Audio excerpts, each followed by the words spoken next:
Think about a physical wound. You cut your arm. There was a gentleman who came into my office yesterday and he had a cut on his arm from work and it was like you could see it and I'm like, "Oh my gosh, what happened to you?" Right? And it had started already healing and dried up. The body physically creates a scab to protect that flesh wound, right? But the same thing happens in our heart and our soul when we are hurt. It begins to create this covering of survival and trying to shut that up in order to protect you. It's actually, if you think about it, it's a pretty good system that God created. Unfortunately, what happens is the enemy takes these wounds and he twists them and he turns it and he uses it to torment you throughout your whole life unless you deal with the wound.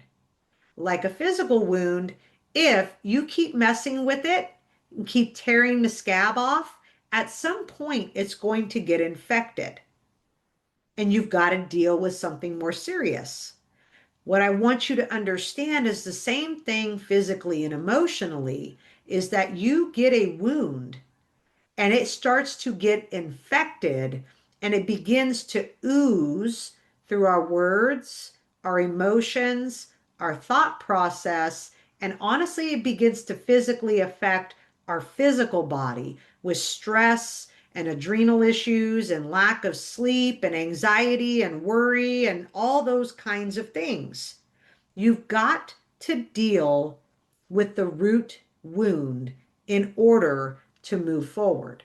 When the wound is healed and Jesus touches that memory or that moment, or we're able to ask Jesus to heal that place where it started, the wound gets healed and it begins to affect us emotionally and spiritually and moving us into a fully healed process. Now, what I want you to understand about this is it does not mean that what happened to you didn't happen. You're still going to have a memory.